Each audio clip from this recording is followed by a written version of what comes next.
Desde la editorial nos encontramos con el contador Martín Caranta, especialista tributario, quien nos va a comentar los puntos más importantes a tener en consideración sobre los cambios en el régimen de regularización de activos y en el impuesto sobre los bienes personales, según el nuevo proyecto de paquete fiscal presentado en el Congreso. Estimados colegas, mi nombre es Martín Caranta, un gusto saludarles. En esta oportunidad estoy con ustedes, invitado nuevamente por Thomson Reuters La Ley, para comentarles algunos puntos del proyecto de ley de medidas fiscales paliativas y relevantes que fuera presentado por el Poder Ejecutivo ante el Congreso el pasado miércoles 17 de abril del 2020. Este proyecto de ley contiene gran parte de las medidas fiscales que estaban en el capítulo nombrado con aquel nombre en el proyecto de ley de bases. Ustedes recordarán que luego las medidas fiscales fueron retiradas del proyecto de ley de bases y finalmente el proyecto también fue vuelto a comisión en el trámite parlamentario. Estamos ahora ante una ley independiente, un proyecto de ley independiente, en rigor de verdad, que solamente se refiere a medidas fiscales, ¿sí? Contiene los elementos prácticamente idénticos al que contenía la ley de bases en cuanto a temas fiscales, es decir, un régimen de regularización de obligaciones tributarias, aduaneras y de la seguridad social, un régimen de regularización de activos, modificaciones al impuesto a los bienes personales, modificaciones al régimen de cuarta categoría de sujetos en relación de dependencia y también algunos temas que impactan en los autónomos, en lo que respecta al impuesto a las ganancias, y también contiene otras medidas fiscales, ¿sí? En esta oportunidad me voy a referir solamente a lo que es el régimen de regularización de activos y el impuesto sobre los bienes personales. La realidad es que el régimen de regularización de activos es un régimen muy interesante, muy conveniente para los contribuyentes porque es amplio. El régimen está previsto para sujetos residentes del país, para sujetos no residentes por los activos que pudieran tener en el país y las rentas que estos pudieran haber generado, y también para aquellos sujetos que fueron residentes en la República Argentina, pero que al 31 de diciembre del 2023 no lo son. En ese caso, los sujetos que adhieran a la regularización, al blanqueo, van a ser considerados nuevamente residentes argentinos. La vigencia del régimen está estipulada hasta el 30 de abril del 2025, que se podría prorrogar por el Poder Ejecutivo hasta el 31 de julio del 2025. Los contribuyentes que adhieran deberán manifestar la opción de adhesión desde la entrada en vigencia hasta el 31 de marzo. Hay distintas etapas que vamos a ver seguidamente. La declaración jurada de blanqueo habrá que presentarla también en una forma posterior a la manifestación de adhesión. El contribuyente que adhiera deberá presentar una declaración jurada con los plazos que define el proyecto de ley para cada etapa, y habrá 3 etapas. La fecha en la cual se manifieste la adhesión para adherir al régimen definirá la etapa en la que el sujeto se encuentra, ¿sí? Y las etapas son muy interesantes porque ellas definen la alícuota del impuesto especial para la regularización de los activos. Las etapas son 3, como les dije. La primera es hasta el 30 de septiembre del 2024, la segunda hasta entre el 1 de octubre y hasta el 31 de diciembre del 2024, y la tercera desde el 1 de enero del 2025 y hasta el 31 de marzo. Recuerden ustedes que las fechas se pueden prorrogar hasta el 31 de julio. Cada etapa también lo que tiene es las fechas que les mencioné, el límite de cada etapa, definen cuándo hay que realizar la adhesión y también cuándo hay que realizar el pago adelantado obligatorio del impuesto especial, que como mínimo tiene que ser del 75%. Ahora, entre la manifestación de adhesión y la finalización de la etapa, lo que está previsto es una fecha para que el sujeto presente la declaración jurada, ¿sí? Y pague también el saldo del impuesto, es decir, la diferencia entre el 100% del impuesto y el 75% del pago adelantado obligatorio. En la primera etapa, esa fecha límite será hasta el 30 de noviembre del 2024, en la segunda etapa hasta el 31 de enero del 2025, y en la tercera etapa hasta el 30 de abril del 2025, y recuerden ustedes que se puede prorrogar, ¿sí? Las alícuotas son 5% para la primera etapa, 10% para la segunda etapa y 15% para la tercera etapa. Es decir, si tenemos en cuenta que un sujeto que regulariza seguramente haya tenido ganancias grabadas en el impuesto a las ganancias a la escala progresiva, que casi siempre aplica 35%, bueno, regularizando la primera etapa, la alícuota será del 5%. Incluso es muy conveniente, hecha esta comparación solamente con el impuesto a las ganancias, si regularizaran la tercera etapa, con una alícuota del 15%. En lo que respecta a los bienes que pueden ser regularizados, todo tipo de bienes prácticamente, tanto en el país como en el exterior, ¿sí? La fecha de la regularización, es decir, la fecha de corte para ver qué bienes no declarados pueden ser incluidos, es el 31 de diciembre del 2023. ¿Y cómo se regulariza? Es decir, ¿cuál es el mecanismo de regularización? Bueno, algo ya dije, lo que hay es habrá que presentar una declaración jurada de regularización en la cual se van a identificar los bienes por los cuales se solicita la aplicación del régimen. La reglamentación podrá establecer pautas de documentación a presentar, constancias fehacientes para acreditar la titularidad y el valor de los bienes.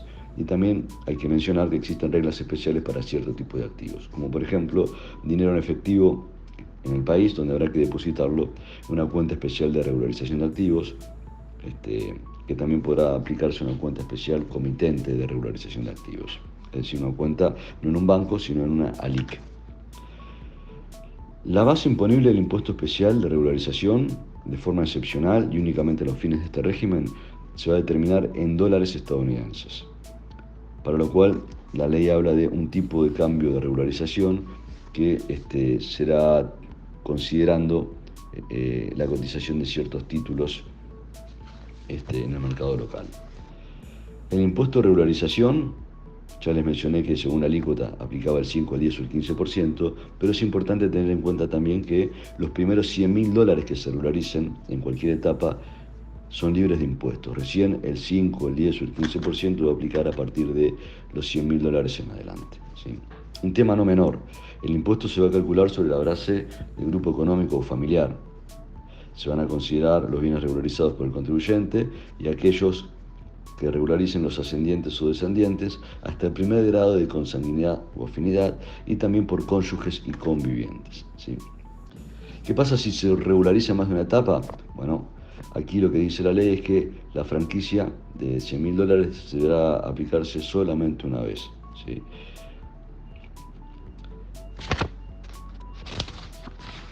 Bien, en lo que respecta a la determinación y pago del impuesto, ya dijimos que como excepción para este régimen será en dólares. El impuesto habrá que abonarlo en dólares, ¿sí? Existe una excepción para ciertos activos situados en el país y va a haber que realizar un pago adelantado obligatorio del 75% y el saldo hasta la fecha de finalización de cada etapa que les mencioné anteriormente. ¿Qué pasa si se realiza el pago adelantado en defecto? Bueno, va a haber que abonar incrementar en un 100% el defecto para poder seguir gozando del régimen. Y ese incremento por haber realizado el pago anticipado en defecto no va a ser tomado como pago a cuenta. Por otro lado, la falta de pago del impuesto especial en término va a privar a la regularización de todos sus efectos, ¿sí? Obviamente un sujeto tiene como chance de entrar en la última etapa si es que se le pasa, por ejemplo, la fecha de pago para la segunda etapa. Existen ciertos supuestos especiales de exclusión de base imponible, esto es muy interesante para el caso de dinero en efectivo en el país o en el exterior, donde estos activos, si se depositan en una cuenta especial de regularización o en una cuenta comitente especial de regularización y se mantienen hasta el 1 de enero del 2026, van a ser libres de impuestos, ¿sí? Si se retira el dinero antes de esa fecha, se va a retener un 5%. Y también es interesante considerar que en caso que se realice el retiro de la cuenta especial para pagar el impuesto de especial de regularización, no se va a sufrir retención alguna. Ustedes recordarán que en la ley de bases, en el proyecto de ley de bases, estaba previsto la regularización de bienes registrados a nombre de terceros. Bueno, en este texto, en este proyecto, no se establece nada al respecto. Tampoco existen aspectos especiales respecto de la regularización de inmuebles, como se había en el proyecto, en las medidas fiscales que estaban en la ley de bases, ¿sí?